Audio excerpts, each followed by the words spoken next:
안녕하세요. 임플란트 타이거입니다. 오늘은요, 근로장려금에 대해서 한번 말씀드릴 텐데요. 우리나라 20대 107만 가구, 20대 107만 명에게 9,323억 원의 근로장려금을 지급을 했는데요. 지난해에는 288억 원에 불과했던 이 금액이요, 올해는 107만 가구로 증가되었고 금액도 9,323억 원, 30배 이상이 증가한 것으로 나타났는데요. 근로장려금, 열심히 일하지만 소득이 적은 사람들에게 그야말로 노동에 대한 복지의 형태로 지급되는 장려금이 근로장려금이라고 하는데요. 그러나 이 근로장려금이 배고픈 청년들에게 낚시하는 법을 가르쳐주는 것이 아닌 그냥 죽은 생선을 던져주는 그런 상황이 될까봐 상당히 두렵습니다. 자, 오늘 근로장려금에 대해서 저의 생각을 한번 말씀드리려고 하는데요. 오늘 이 영상 궁금하시면 계속 봐주세요.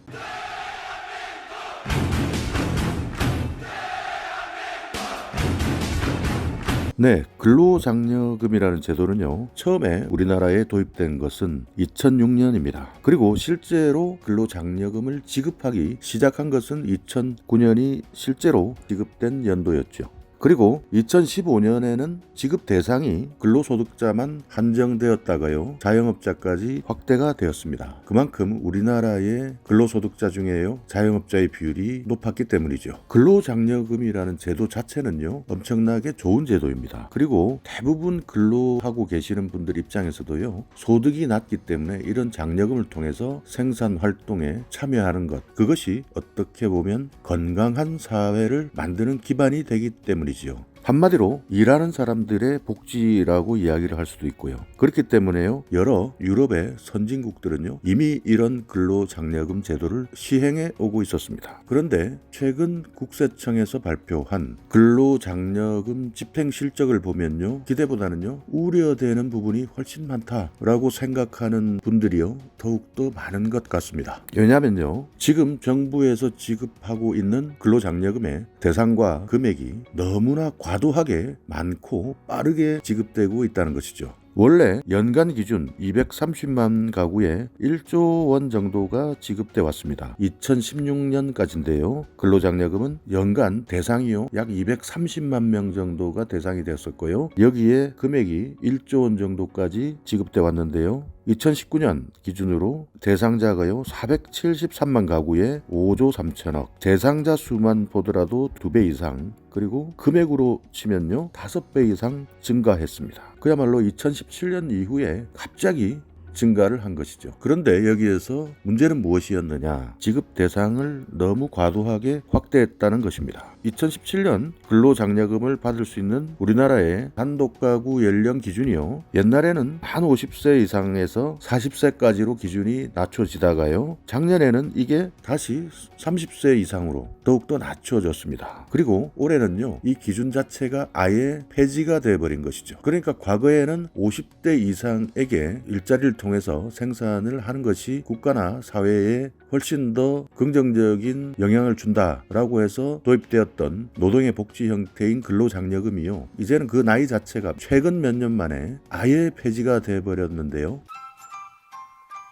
여기에다가요, 과거에는 소득이나 재산의 기준이요, 까다로웠었는데요, 그 재산과 소득 기준치 자체도요, 대폭 확대를 해가지고요, 아무리 나이가 어리다 하더라도 재산이 2억 원 아래이거나 연간 소득이 3,600만 원, 이것은 맞벌이 가구 기준인데요, 이 기준에 대해서는 국세청의 자료를 제가 참고하실 수 있도록 영상으로 보여드리겠습니다. 이럴 때는요, 연소득 3,600만 원 기준 이하일 때는요, 최대 300만 원을 받을 수 있습니다. 특히 올해는요, 20대 107만 가구가 총 9,323억 원의 근로장려금을 수령한 것으로 국세청에서 발표를 했는데요. 작년에는 3만 가구가 대상이었고 288억 원에 불과했던 것이요, 갑자기 107만 가구 9,323억 원.